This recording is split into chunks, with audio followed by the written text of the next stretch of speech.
This is an extraordinary event. I've seen a lot of book fairs in my day, and for this book fair to be in its inaugural phase and to be so wonderful and expansive and have the kind of personalities that it has is a credit to Charles, who has launched this wonderful event.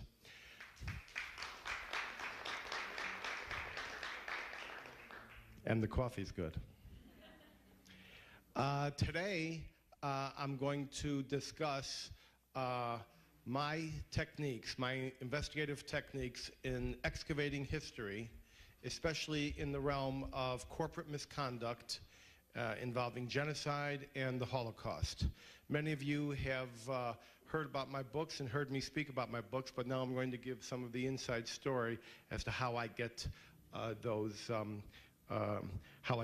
facts and prove them in a bulletproof fashion. The main thing I have to do is I have to ask the question that no one else has asked and discover the answer that no one else could imagine. Now, how do I do that? Well, let me start. In the late 70s, when I first got involved in some of this, when I first did my first book, which was the transfer agreement, it was after the Skokie March. Some of you might remember the Nazis were marching in Skokie. And at that time, the story of my parents was very well known. My mother escaped from a boxcar on the way from Treblinka by squeezing out the small grill.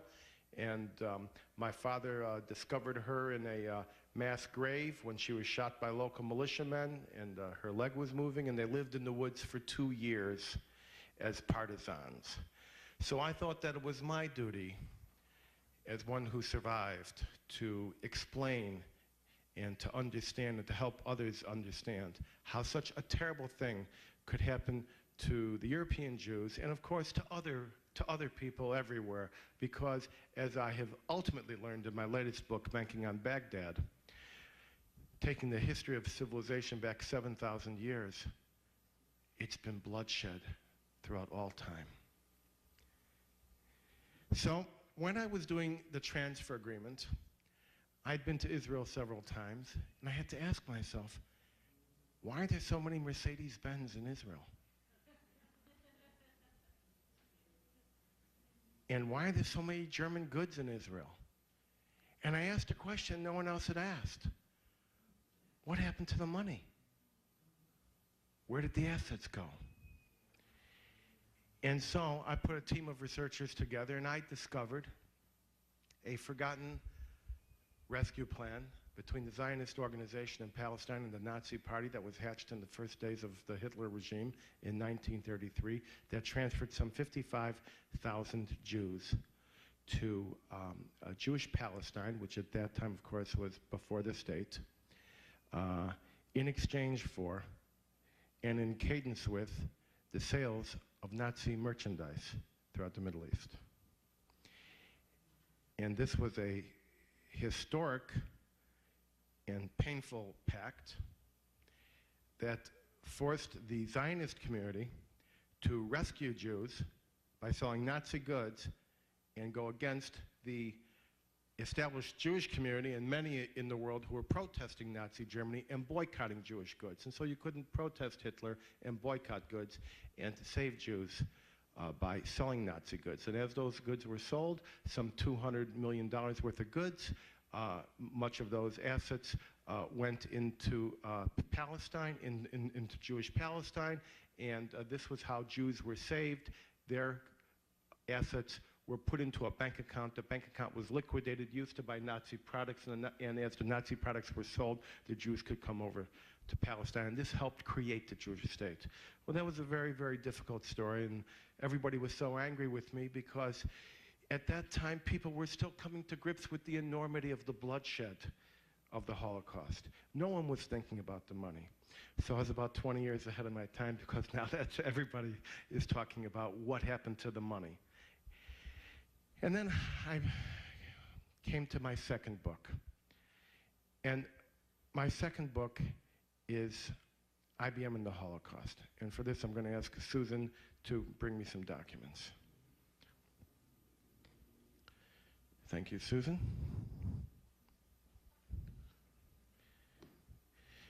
When you accuse a multinational like IBM of conspiracy to commit genocide, you better have your documentation.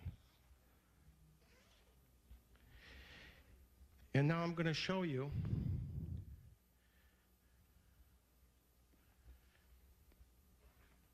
some actual documents that prove beyond any doubt what I discovered. I first saw the IBM machine, as anyone can see the IBM machine, in the first floor of the Holocaust Museum in Washington. And millions of scholars and politicians and reporters had seen that machine before I did. And no one asked, what was this machine used for? How did IBM come to collide with the Holocaust? And so I assigned a team of some 100 researchers, historians, translators, children of Holocaust survivors, retired people, students in 7 countries, all volunteers mainly, to discover some 20,000 documents and prove that IBM, directly from its New York office, and later through its European subsidiaries, coordinated through Switzerland, consciously organized from the very first moment all 6 phases of Hitler's war against the Jews: the identification of the Jews, the expulsion of the Jews from professions and society, the confiscation of their assets, their ghettoization, their deportation, and even their extermination. In fact, the entire extermination by labor program, which matched a Jewish skill with a job in a distant location, was all based on IBM technology. They found these people, they moved them from place to place, they worked them to death, and then they gassed them. So let's see what we have. Now, in order to discover where the IBM offices were and where the IBM customer sites were, I began looking for the word Hollerith, which was the trade name of IBM equipment at the time.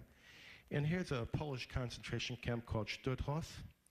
And in this document, it shows, which is in 1944, that they have a Hollerith office, and that people in the Hollerith department are receiving inoculations. So I know they're in the concentration camps.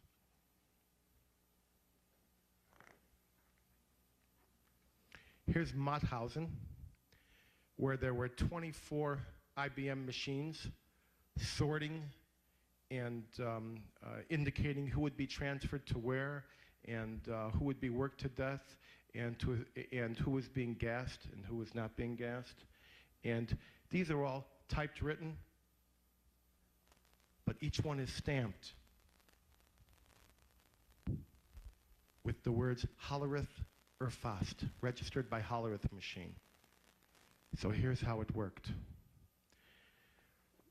When Hitler began his war against the Jews, it required the resources of a computer to identify all the Jews across Europe, all of their assets, all of their locations. But no computer existed. What did exist was the IBM punch card system, which stored information in the holes that were punched in the rows and columns. And so while you could count Jews and enemies of the Reich on your hands and toes, you could not cross-tabulate that information until IBM invented a system to do so. And that was a census that IBM developed for Adolf Hitler in 1933, because IBM was the solutions company, and there was no solution they would not give the Third Reich. Now, if you coded in one column, by punching, if you coded in one column that a person was of the Jewish religion, in a second column that they spoke Polish, in a third column that they were born in Poland, in a fourth column that they were in the fur trade, and a fifth column that they lived in Berlin, at the rate of 64,000 cards per hour, like that, you can identify all the Jews of Polish extraction in Berlin who are engaged in the fur trade. Identify them. and subject them to the entire program, not only in Germany, but everywhere else as the program developed. And none of these machines were sold. They were all leased. And IBM knew where all the machines were because they were insured. And IBM made each machine and each set of machines custom. The machines that paid the salaries to the SS, the machines that transported Jews across Europe, the machines that regulated the concentration camps, the machines that helped move military battalions across Europe. These were all different sets of machines, and each one needed custom punch cards, which were printed up by IBM and only IBM. And in fact, IBM, if they had only stopped printing the billions of punch cards per year that they were supplying to the Third Reich, the Third Reich could have had as many machines as they wanted. It would be like rifles without bullets. And IBM controlled the entire market. And if anybody else tried to make punch cards to work in their machines, they sued them for copyright infringement, patent infringement. IBM sued a Nazi printer in Berlin in 1942 for patent infringement for trying to make punch cards that would work with their machines. They sued a French company for trying to sell machines to the Nazis after the war began in 1942. In fact, IBM even sued a rival little company in Germany that advertised itself as a German company, saying, no, we're the real Nazis, that's false advertising. Okay, so IBM denied this. They wouldn't give me access to the documents. And they began a misinformation campaign, hoping that these documents wouldn't come to light. When reporters asked, where are the documents, they said, well, Black has been pressing us for us, and we've been getting letters from historians. We have now transferred these documents for study to an academic setting. Where did they send them? They sent them to a biblical scholar who had no idea what they were about, a Dead Sea Scrolls scholar, just so they could hoodwink the media and the public into thinking they had transferred them for legitimate academic study. 6 boxes in his closet. He opened them up to me. I Xeroxed them all. I got the story. In addition, I cross-checked that with documents all over the world and was able to develop the story. Now, one of the things that IBM, excuse me, would want to say is that they lost track of their machines once they were in Germany. I'm going to show you why that's a fraud and why IBM is lying. Here is a letter. Hope the camera can see this. It's in October 10th of 1941. Was typed on a typewriter in Berlin. I've matched this to the American Embassy typewriter in Berlin. And it's directly to Thomas Watson's personal assistant. And it says here that he's moving machines out of war-torn Poland into Romania for the next census, and that he was able to do this through the intervention of the American commercial attaché. This is in 1941, and it demonstrates that IBM knew at all times exactly what it was doing, why it was doing it, and where its machines were. And there are many other such letters to Thomas Watson personally. In fact, there is another letter the next day giving him personally all the information. Now here's an interesting letter from July 4th of 1945. The war is over. And IBM says, we never knew what was going on during the war. This is a lie, and this is a smoking gun. Here's a letter from the head of the Czech subsidiary of IBM, directly to Thomas Watson, president, in New York. And it says, I'm sure that you know that I moved all the bank accounts of IBM from Czechoslovakia into Geneva, and I transferred them at the rate of 25 crowns to the dollar, and a blocked account of IBM in Prague. And so that means that IBM was able to get their money out because after the war, they never claimed that the machines weren't theirs. They never claimed that the money and the profits weren't theirs. They recovered all the machines and all the profits and all the bank accounts. And here it says, right here, in accordance with, in arrangement with your assistant, Mr. Chauncey, in a meeting in Berlin in 1942, that's after the United States entered the war, we relabeled the German machines as Czechoslovakian machines and sold them everywhere. And this went directly to the president of IBM. 99% of the documents I looked for in the National Archives were missing. This is a purport list from the State Department. It lists all the documents in order, in numerical order. And here's a letter confirming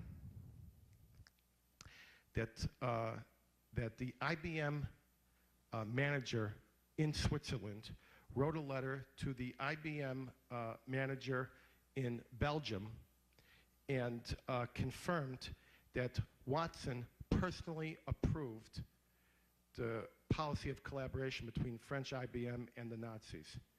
There's 4 check marks next to each one of those names. That means there should be a carbon for each one. These are original check marks. Each one of those documents should have a carbon in a folder under that person's name. All those folders are gone. All the carbons are gone. 99% of all the documents I looked for in the National Archives are gone.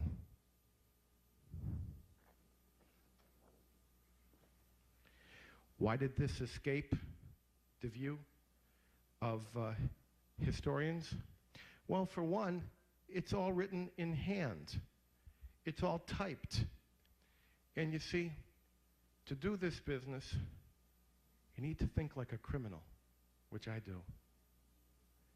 And you need to act like a cop, which I do also. And every prisoner had a card that looked like this. And here, we see some pre-printed marks, and these pre-printed marks say Hollerith Vermerk, which is the IBM control number. Zu in Ab.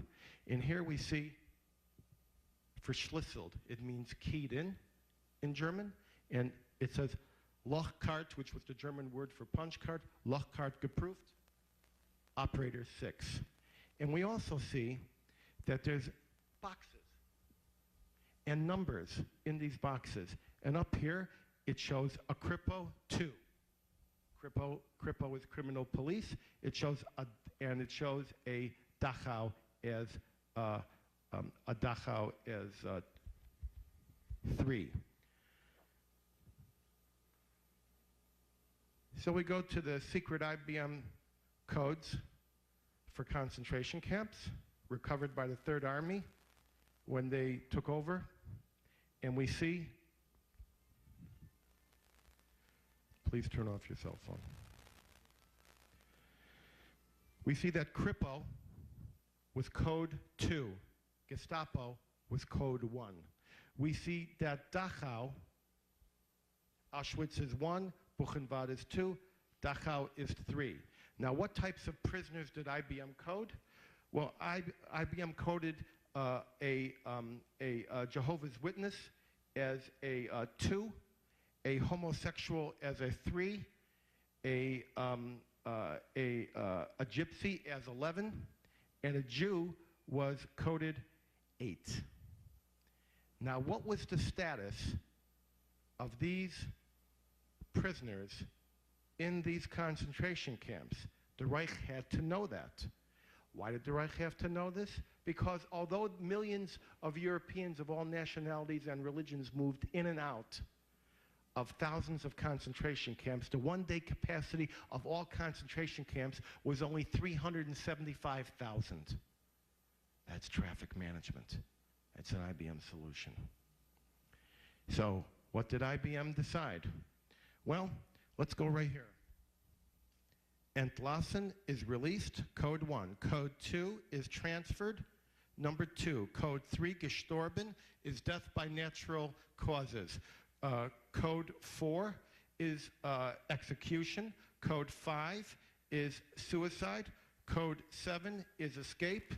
And code 6, ladies and gentlemen, Sonderbehandlung, gassing.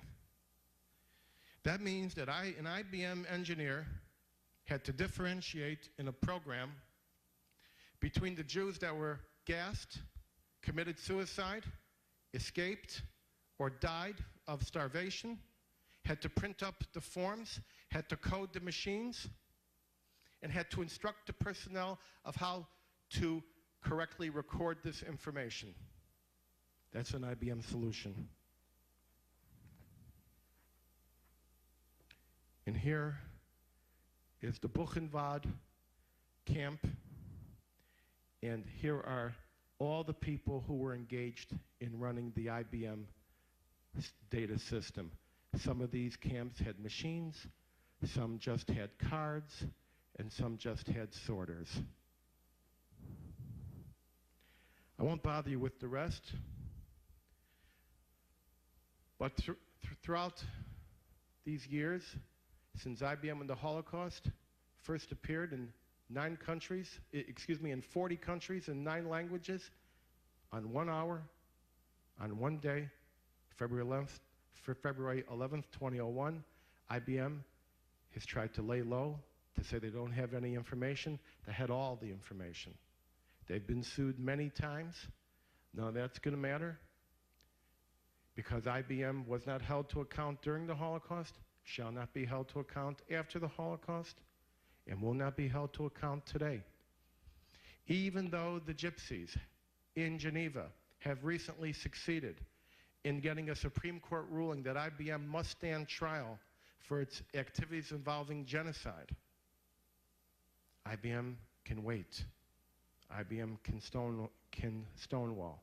And this is where people like me come to the fore.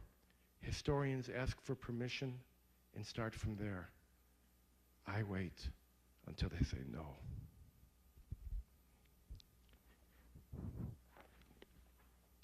One last document, very good one, directly to Thomas J. Watson, October of 1942. And it says, I just moved the machines out of Poland into Romania for the census there. Okay, that's enough about IBM. And I'll take questions afterwards. My next book was about eugenics. It's called War Against the Weak. It was published in September 2003. I tend to do about 1 a year, but I'm going to stop doing that real soon.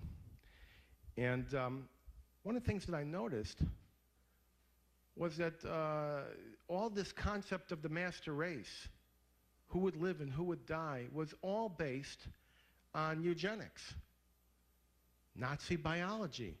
Where did this come from?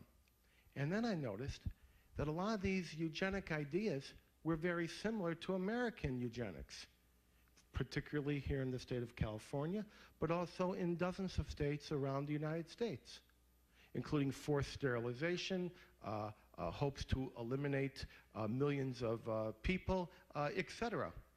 And then I realized, through some research, and again I asked the question, where did this come from? That in fact the concept of a master race, blonde and blue-eyed, to have dominion over the earth, originated not in Berlin, but in the United States, on Long Island, and later in Connecticut. It was called eugenics. And I began to understand, in all the cases of genocide, in all the cases of organized persecution that I have discovered, that there's a formula to it. A plus B plus C equals D. A, fear of outgroup. There's someone you meet. He's not like you, he's different. Are you fascinated or are you fearful? 2, B, arrogance. Do you think you're better than these people? And do you fear them? Do you hate them? And C, the magic ingredient that combines fear of a group with arrogance and propels it into implementation, and that is money or power, institutional power. And so there was a program in the United States and a plan to wipe away all Americans who were not blonde and blue-eyed and of a Nordic stereotype. This included the hillbillies, who were considered brown, mongrel white guys. This included the Asians in the West. This included the Mexicans in the Southwest, the East Europeans and the Sicilians and the Jews in the East, the blacks, the Indians. And what propelled all these crazy ideas into organized persecution? Answer: the Rockefeller Foundation, the Carnegie Institution, the Harriman Railroad fortune, corporate philanthropies. And so the Rockefeller Institution and the Harrimans and the Carnegie, the Rockefeller Foundation, the Carnegie Institution, and the Harriman fortune created fraudulent academic programs at Harvard, Yale, Princeton, Stanford, all devising this jabberwacky science, this pseudoscience, this sham science called eugenics, the goal of which was to systematically eliminate 10% of the population at a time, the bottom 10%. Anyone who did not resemble the stereotypical ideal of the wealthy elite class of university presidents and bank officers who ran this program. And their first idea, their first solution, was public gas chambers.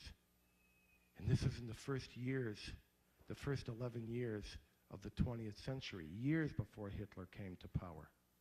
But they didn't think they could get away with gas chambers. They wanted gas chambers in every town and every county that people could be marched into. Their first goal was to get rid of 14 million Americans. And when that was found to be unacceptable, they voted for forced surgical sterilization, marriage prohibition, and concentration camps in America for those deemed to be medically or socially unfit, especially the feeble-minded. And they called them medical colonies, colonies for the feeble-minded in New Jersey and Massachusetts.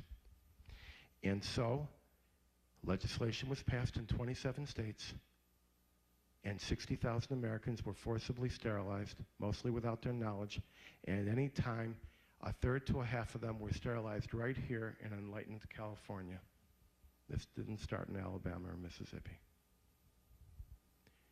And hundreds of thousands of people were prevented from marrying with marriage restriction, and in some states, if they didn't like who you married, they would unmarry you. And the racial laws against intermarriage in Virginia were not even overturned until 1964. And the last eugenic law was only overturned about a year ago in the Carolinas. But at the end of World War I, as this program was getting steam, the Rockefellers and the Carnegie, the corporate philanthropies, decided to make this a worldwide movement. And so they put millions of dollars into Germany to foster American-style eugenic programs. And these eventually came to the attention of Adolf Hitler, who in Mein Kampf, if you read it very carefully, praises the American program of eugenics as his ideal. And of course, by that time, Oliver Wendell Holmes from the Supreme Court had ruled that eugenics was the law of the land, and that it was better to forcibly sterilize whole families, whole generations. 3 generations are enough. 3 generations of imbeciles are enough, is exactly what he said. Building on that, Hitler studied the American ideals. He renamed the Nordic race to the Aryan race, and he melded his pre-existing racism and intense militant nationalism to a new biological national socialism, which was in many ways a biological war, more than a war of plunder, but it was a biological war backed up by a genocidal military. In fact, the catchphrase at the time was National Socialism is nothing but biology in action. And their leading proponents during the 30s in the United States were the people from the Carnegie Institution and the Rockefeller Foundation and esteemed professors from the great institutions of the United States, faking the data, coming to the conclusion first, and then creating data to match it. And eventually, Rockefeller Foundation spent millions to finance Hitler's most aggressive and virulent Nazi eugenicists, including one guy called Verschuur, Otmar Verschuur. And Otmar Verschuur, who was a fellow of Rockefeller under the Hitler regime, had a special interest in twins. And after the war started, and after the funding ceased, the program of researching twins was continued by Verschuur's assistant, Josef Mengele, in Auschwitz. And every day, these twins who were taken from the boxcars, imagine all the tumult in the dark and the screaming and the barking dogs, and above all that is rising the shout from the Nazi soldiers, twins, we want twins. And these twins were sequestered in a special twins barracks, and terrible experiments continued. Their veins were tied together. Their eyeballs were mixed from a blue to a brown. Their bodies were sewn together. They were injected with painful diseases. But it wasn't just monster science. Every day, every week, special clinical reports, eugenic reports, being sent back by courier to Mengele's boss, the Rockefeller fellow, Verschuur. And after the war, when the Nazis were at Nuremberg, being tried for genocide, crimes against humanity, they entered the California statutes in their own defense. They quoted Oliver Wendell Holmes from the dock, but they were hung. In order to get this information, I had to go in to the files of Planned Parenthood. Since Margaret Sanger was involved in this crusade, I had to go into the files of the Rockefeller Foundation and the Carnegie Institution. Unlike IBM, they cooperated with me fully, above and beyond, and in so doing, made it clear that they were not to be judged today by what their progenitors did 50, 60, 70 years ago. And they put that in the past. Now that's something that IBM has not yet learned. IBM should take a clue from its Nazi clients. Admit what they did, give the information, say they're sorry, and move on, but they won't do that.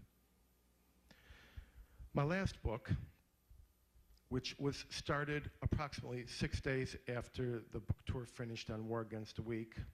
I was given a weekend off, caught the first flight to London, was banking on Baghdad. I've just concluded a 50-city tour, and this involved tracking the persecution and genocide, the conflict and commerce and conquest of that troubled land. But for me, it wasn't good enough to go back to Saddam Hussein's era. And for me, it wasn't good enough to go back to the stereotypical beginnings in World War I. I went all the way back to the Turkish Empire, 500 years before World War I. And then I wasn't satisfied. I went back to the beginning of time. And what I was able to document was there has never been a generation in the 7,000-year history of Iraq, Mesopotamia, that has either not been victimized or has not visited victimization on its perceived enemies every generation for 7,000 years. I had the complete cooperation of British petroleum, Iraqi petroleum, Iranian petroleum, Anglo-Persian petroleum, Turkish petroleum, all the governments involved. I had about 30 researchers on that book and 110 archives with 50,000 documents. And we were able to demonstrate this entire timeline. And it tied in to the Holocaust, because in that generation too, the Arabs did not stop at the chance to join the Hitler campaign of genocide against the Jews. And so I discovered a forgotten pogrom in Baghdad, a forgotten battle campaign in Iraq, that all the Sephardic Jews, that is all the Jews from Arab lands know, but no one in the United States knows, and most people in Europe don't know. It's called the Farhud. And the Jews have been in Iraq for 2,600 years, okay?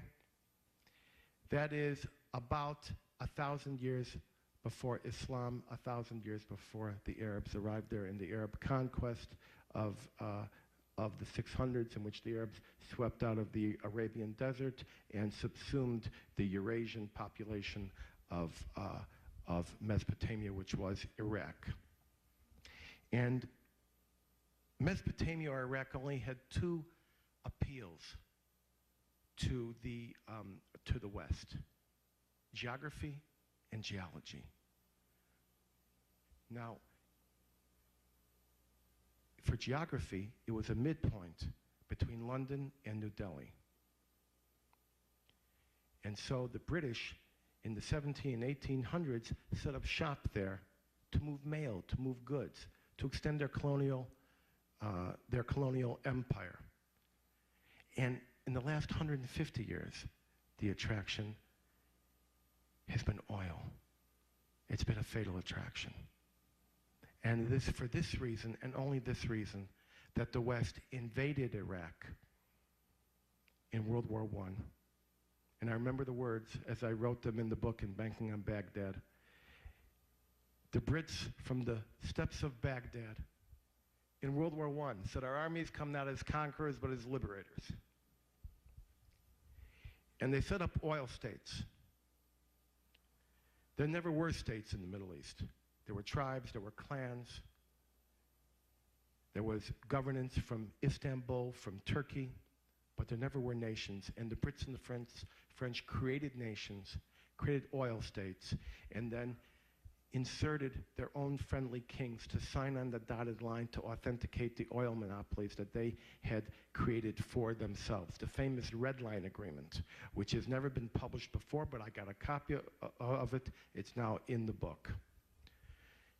And as part of that, the Arabs felt they were disaffected, that their lands were now being invaded, and they launched the jihad that we all know today. That jihad was launched. That jihad began on January 24th of 1920, when all these oil deals became public, and when all these colonial mandates from the League of Nations were included. And the Arabs have resented that ever since. The story is long and involved and can be gotten from the book. But as the Germans in 1941 thrust against Russia and needed oil, they needed Iraqi oil, the Mufti of Jerusalem, who had come out of Palestine and had relocated himself in Baghdad, cut a deal with Adolf Hitler personally to trade Iraqi oil for Hitler's move against Russia in exchange for the destruction of the Jews in Palestine and in Eastern Europe.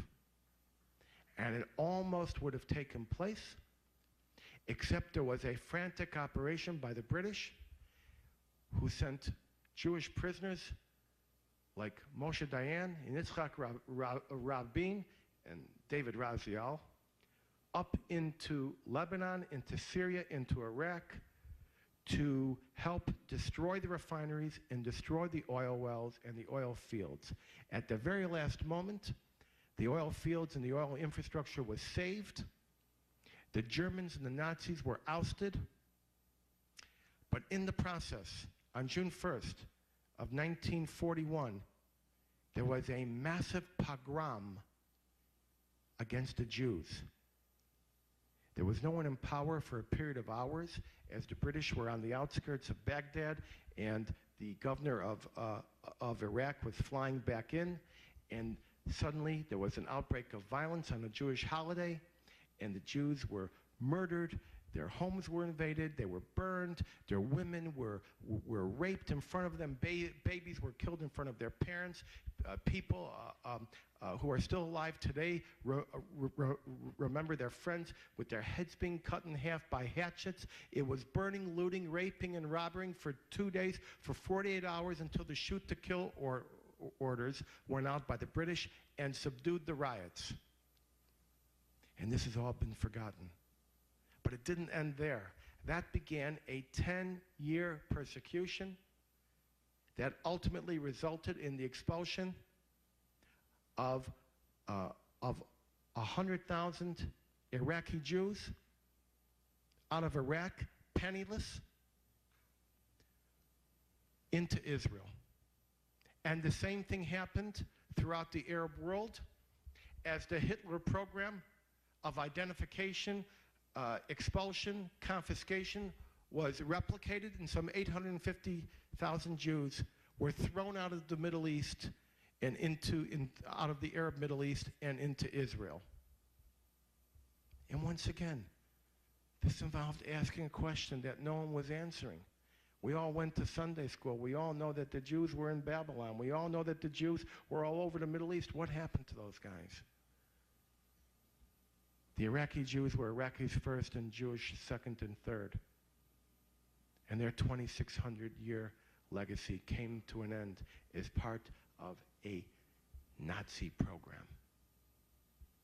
And to me, that demonstrated that Hitler's war against the Jews was a world war. It was not a war against the European Jews. It was a war that was exacted not only in Europe, but if Europe would have succeeded completely, and if Hitler would have succeeded, it would have continued in Morocco, in Tunisia, in Lebanon, in Syria, in Iraq, in Egypt. And how do we know? We know because IBM was doing the censuses of the Jews in Arab lands under French control during World War II, getting ready for the implementation of anti-Jewish legislation.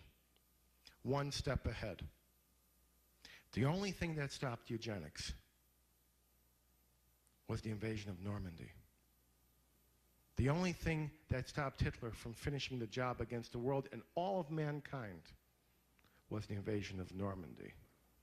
And since then, we have preferred to forget America's corporate involvement, America's scientific involvement, America's political involvement with these terrible genocidal and oppressive and inhumane campaigns against all civilization. And that's where a guy like me comes in. And so there's a little bit of a lesson here. If you're powerful, if you've got a giant multinational corporation, if you're in some special government niche, think carefully, because there'll be a son of a gun like me to find you out. Thank you.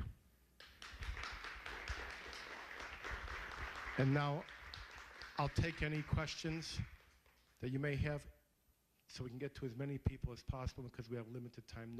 No speeches, just questions so we can get to most people. Oh, you have to take the microphone. Mic goes to Susan McDougall.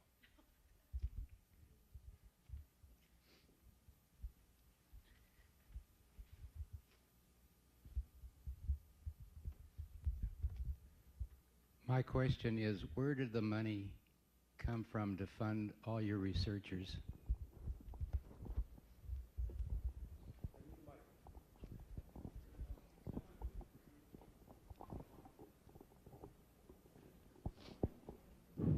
Like this? Got it. Where did the money come? I'll show you right now.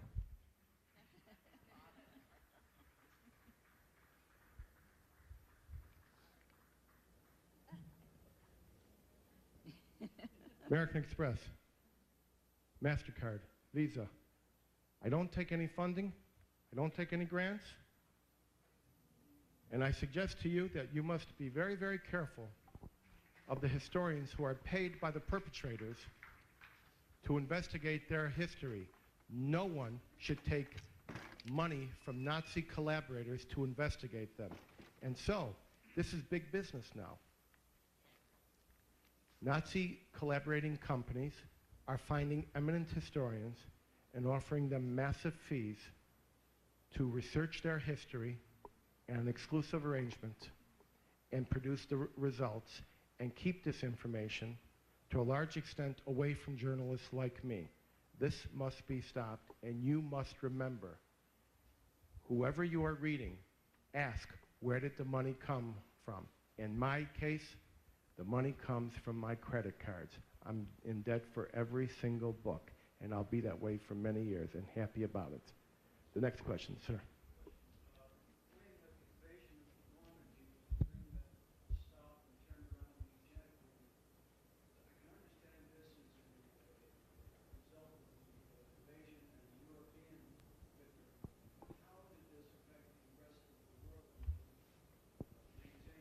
All right, the question was, why did Normandy actually stop eugenics worldwide? He understands how it stopped eugenics in Germany. Well, the reality is that the American eugenicists had, which had created a binary with Nazi eugenics, took a back seat and waited for Hitler to pave the way by implementing American ideas with great ferocity and velocity, and going beyond just simple sterilization and moving into gas chambers and to shooting pits. Now, of course, there will be some who say that, gee willikers, we just didn't know what was going on in Nazi Europe until after the war. Friends, everybody knew all the time, in the newsreels, on the newspaper, in the radio. Remember this, in the summer of 1942, a little girl hiding in an attic, Anne Frank, wrote in her diary, "They're gassing the Jews in Poland," says BBC Radio. And in December of 1942, not 1945, 1942, the Allies declared in 40 countries on the front page, in 40 nations, there will be war crimes for Hitler's deliberate determination and campaign to murder 6 million Jews, and all who cooperate, commercial, corporate, local, will all be called to the bar of justice. So they knew. So the American eugenicists pulled back. And they were ready to spring forward again should Hitler have succeeded.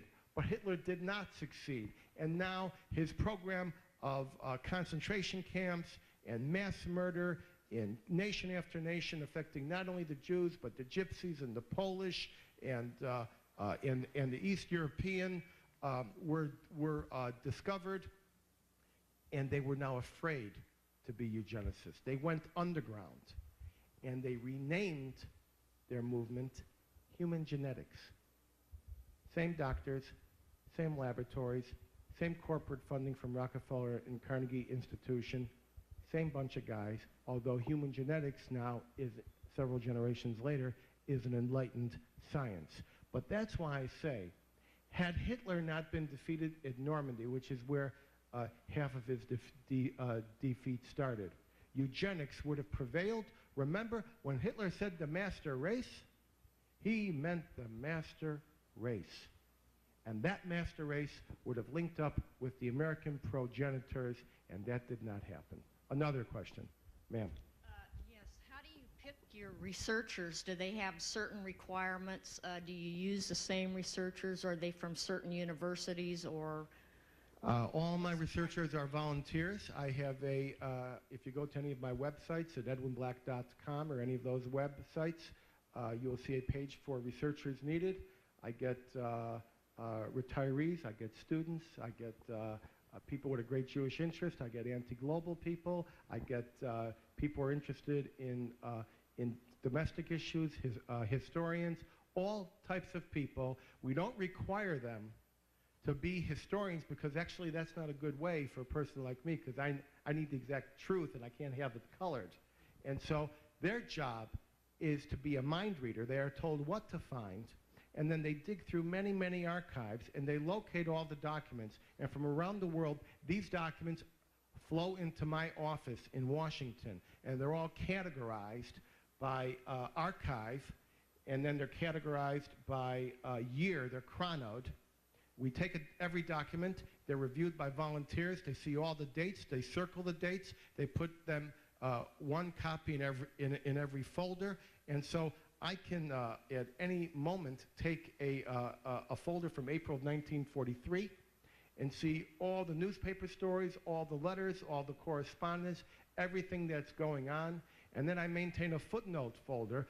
So 5 years from today, or 15 years from today, someone can point to any one of my sentences in any one of my books, and I can pull out the documents from that footnote folder within about 30 seconds.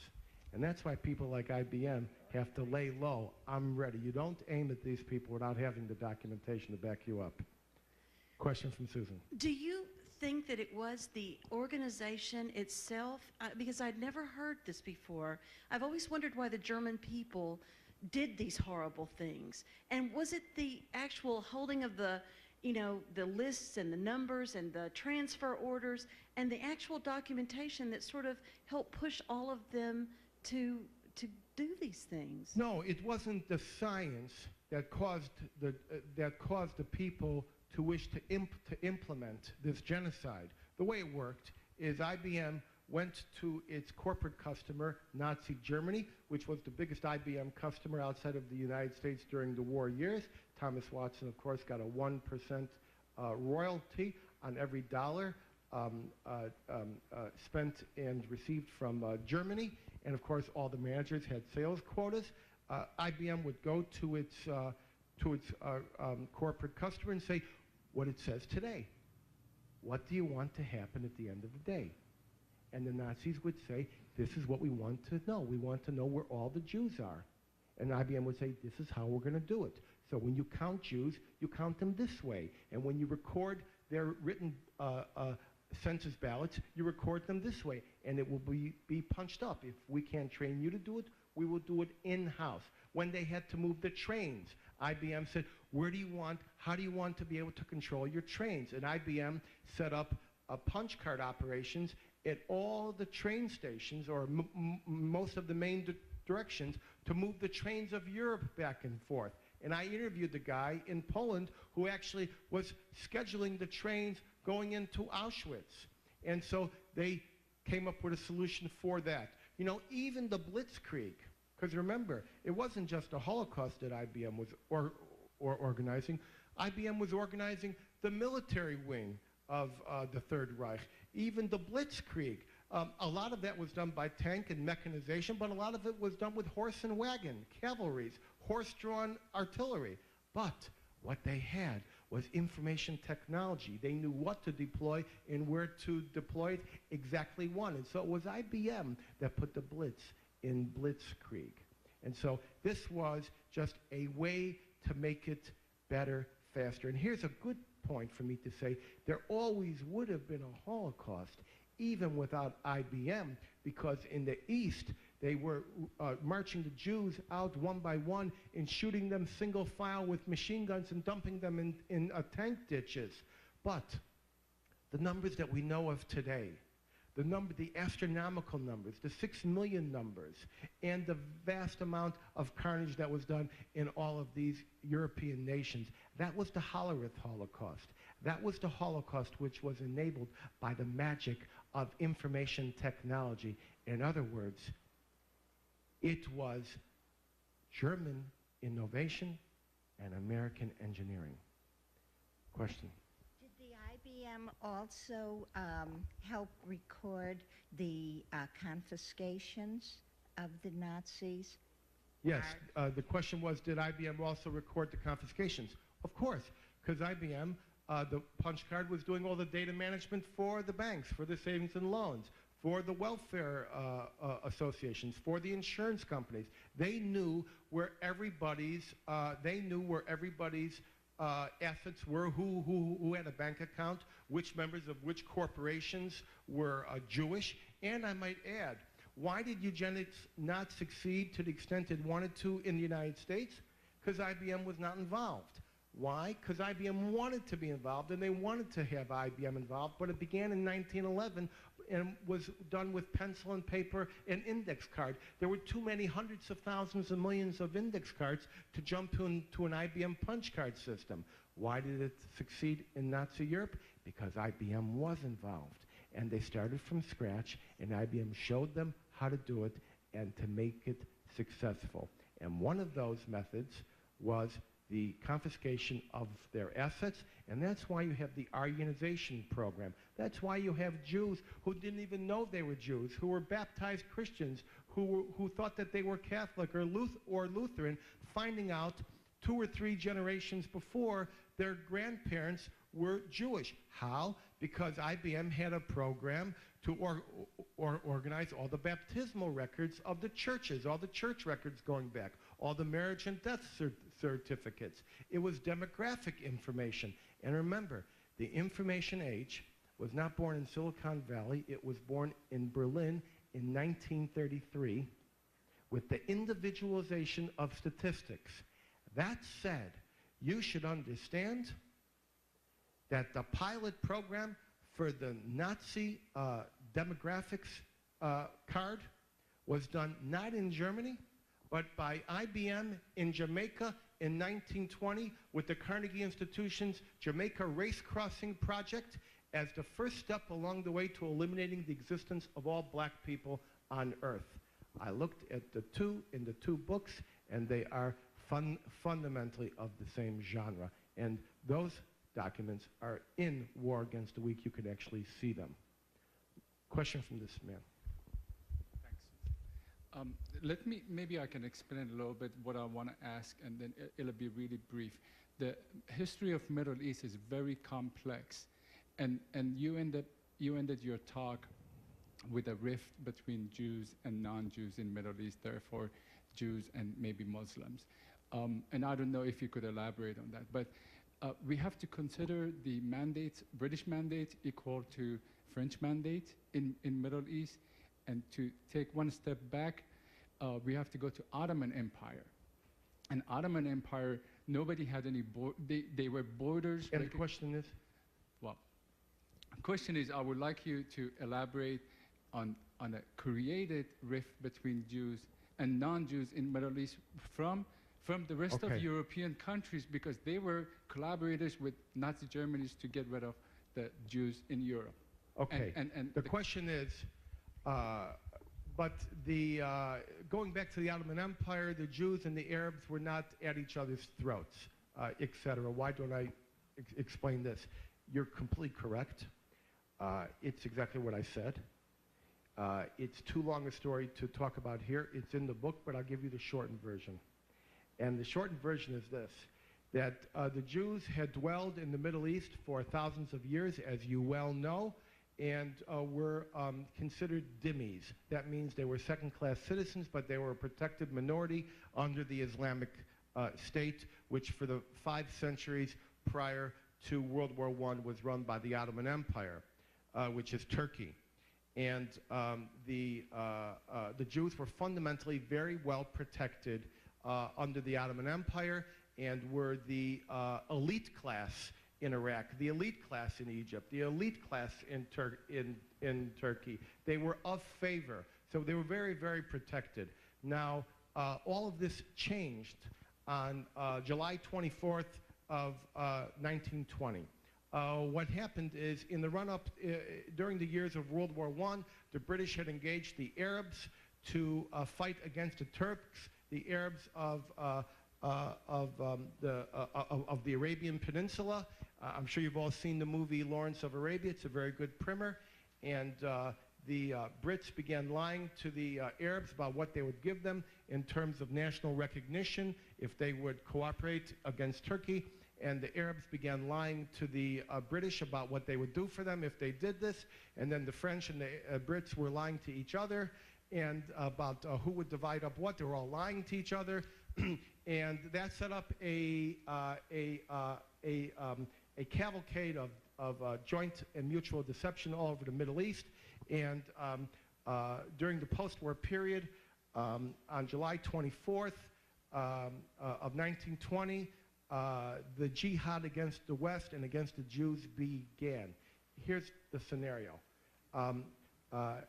Faisal, who was elected the leader of the Arabs in the Second Syrian Democratic Congress, cut a deal with the Allies.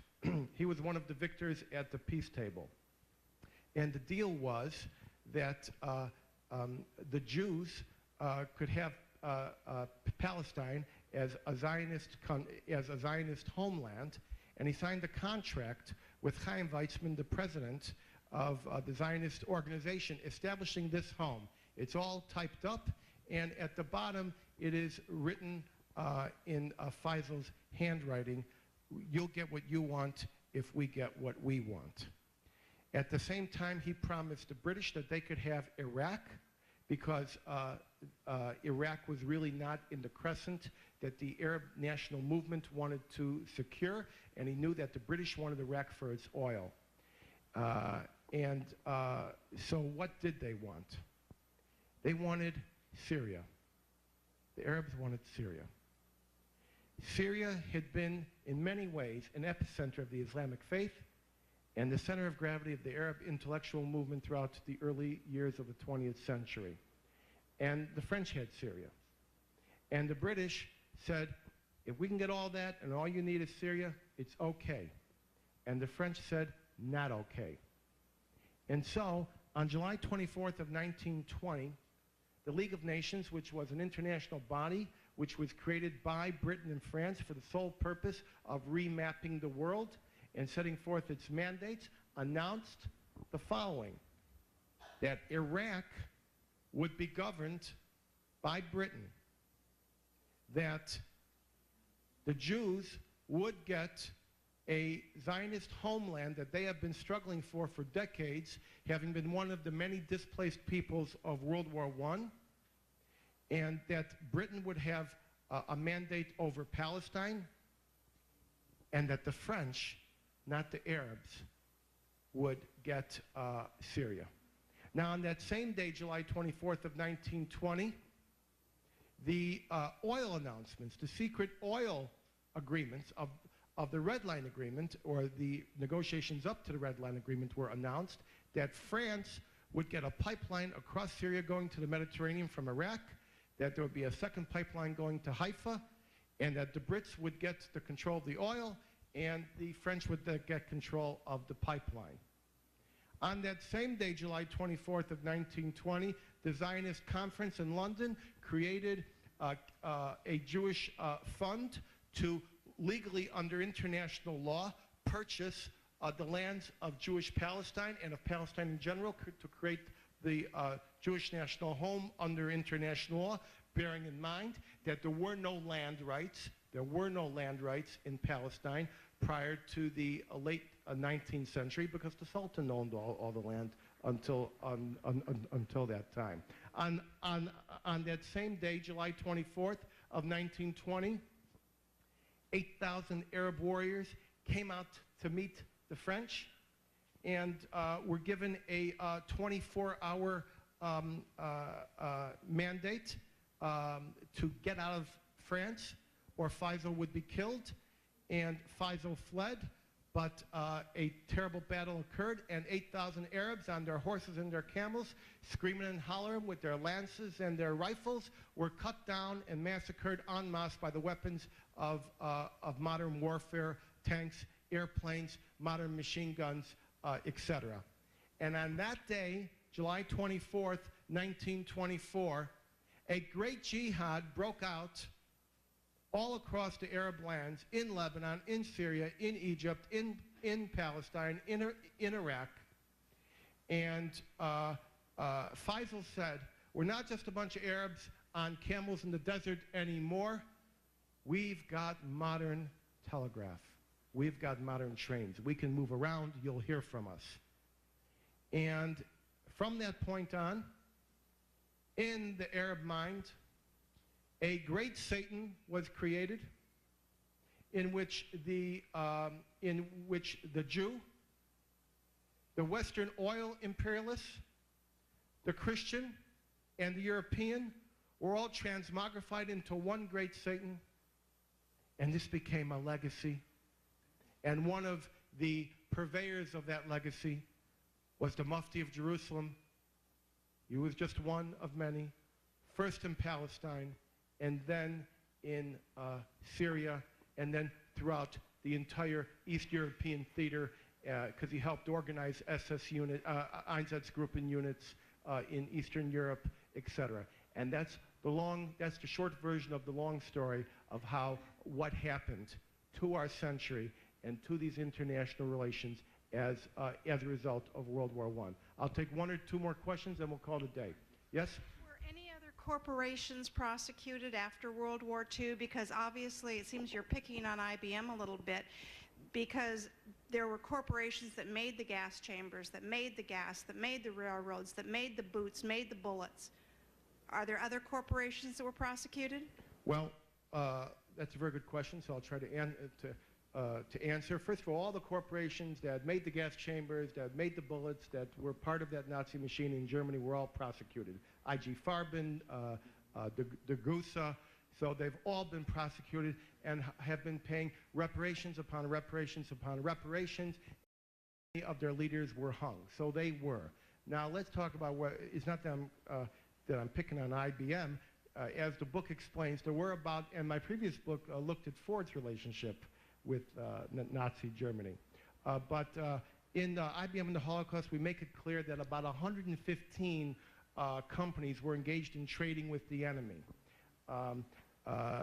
There were companies like Standard Oil, there was GM, there was Ford, there was even a little department store in London that was selling uniforms to Hitler. But Hitler knew what a needle and thread was before he ever bought a uniform from a department store in London. Hitler knew what the internal combustion machine was through Mercedes-Benz decades before he ever made an arrangement with Ford and with GM. And Hitler even knew the secret of aviation fuel years and years before Standard Oil created an aviation fuel infrastructure for Nazi Germany that went all the way to the end of the war. But IBM was special. It wasn't just for profit. IBM gave them something no one else could give them. IBM gave them something that was not available to anybody else. IBM gave them the magic of data processing, a mysterious world that they controlled, that they invented, that they owned. And this was not selling fuel that could be used to run an ambulance or a tank. This was co-planning every step along the way. And I can tell you that when IBM set up shop in Poland in 1939 to organize the rape of Poland, it wasn't because they hated Poles. And when IBM set up shop in Belgium and in France, just before the Nazis moved in with special subsidiaries, it wasn't because they hated the Belgian people or the Dutch people. And when IBM machinery and programs and punch cards were used to calculate the trajectories for the buzz bombs that had the blitz over London, it wasn't because they hated the British. And when IBM technology was used to calculate the trajectories of the big V missile that was aimed at downtown New York, it wasn't that they hated the Americans. IBM, it was never about National Socialism. It was never about anti-Semitism. It was always about the money. Thank you very much, ladies and gentlemen.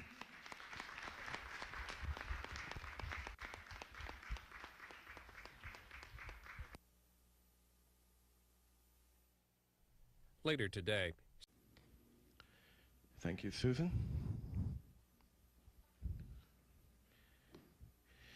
When you accuse a multinational like IBM of conspiracy to commit genocide, you better have your documentation.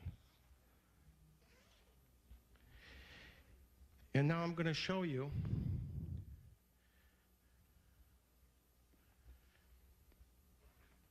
some actual documents that prove beyond any doubt what I discovered. I first saw the IBM machine, as anyone can see the IBM machine, in the first floor of the Holocaust Museum in Washington. And millions of scholars and politicians and reporters had seen that machine before I did. And no one asked, what was this machine used for? How did IBM come to collide with the Holocaust? And so I assigned a team of some 100 researchers, historians, translators, children of Holocaust survivors, retired people, students in 7 countries, all volunteers mainly, to discover some 20,000 documents and prove that IBM, directly from its New York office, and later through its European subsidiaries, coordinated through Switzerland, consciously organized from the very first moment all 6 phases of Hitler's war against the Jews, the identification of the Jews.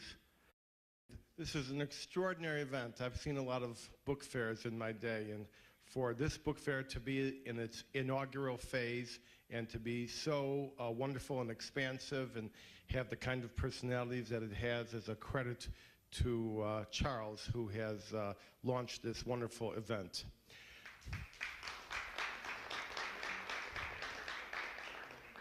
And the coffee's good.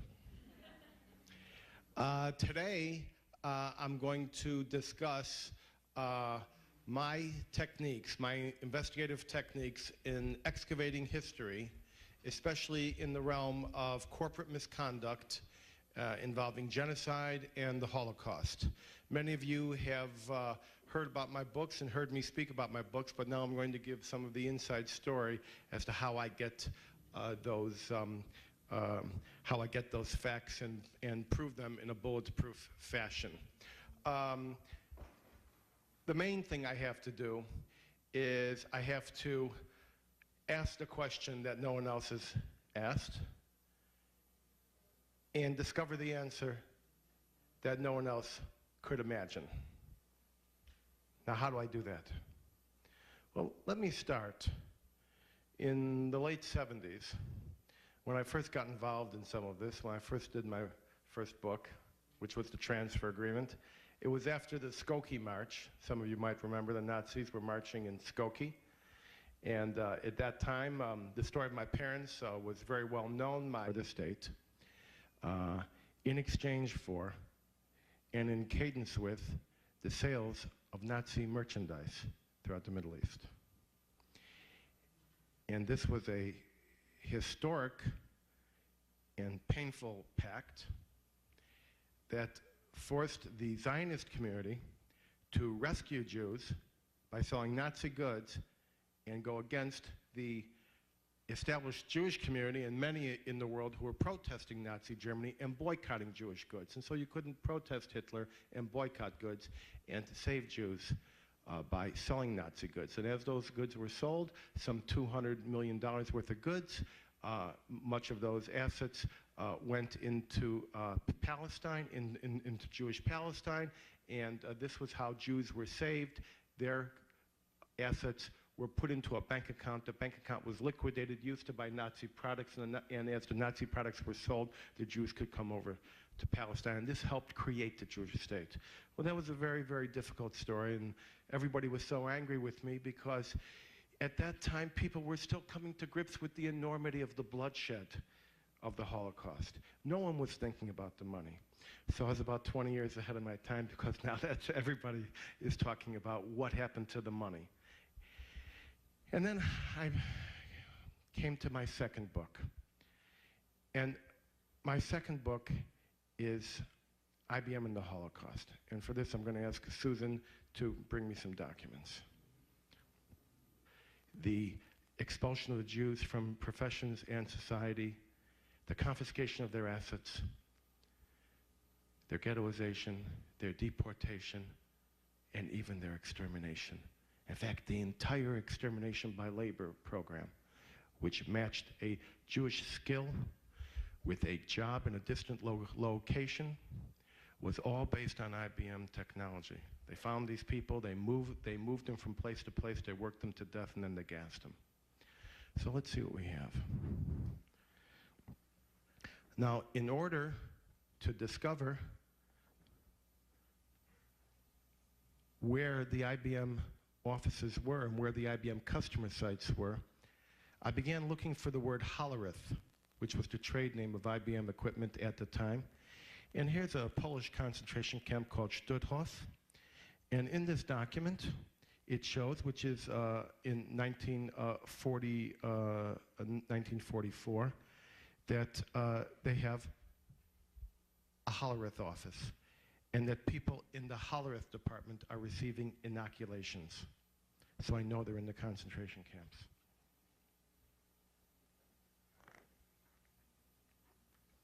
Here's Mauthausen, where there were 24 IBM machines sorting and indicating who would be transferred to where, and who would be worked to death, and who was being gassed and who was not being gassed. And these are a mother escaped from a boxcar on the way from Treblinka by squeezing out the small grill, and my father discovered her in a mass grave when she was shot by local militiamen, and her leg was moving, and they lived in the woods for 2 years as partisans. So I thought that it was my duty, as one who survived, to explain and to understand and to help others understand how such a terrible thing could happen to the European Jews, and of course to other people everywhere, because as I have ultimately learned in my latest book, Banking on Baghdad, taking the history of civilization back 7,000 years, it's been bloodshed throughout all time. So when I was doing the transfer agreement, I'd been to Israel several times, and I had to ask myself, why are there so many Mercedes-Benz in Israel? And why are there so many German goods in Israel? And I asked a question no one else had asked. What happened to the money? Where did the assets go? And so I put a team of researchers together, and I discovered a forgotten rescue plan between the Zionist organization in Palestine and the Nazi Party that was hatched in the first days of the Hitler regime in 1933 that transferred some 55,000 Jews to Jewish Palestine, which at that time, of course, was before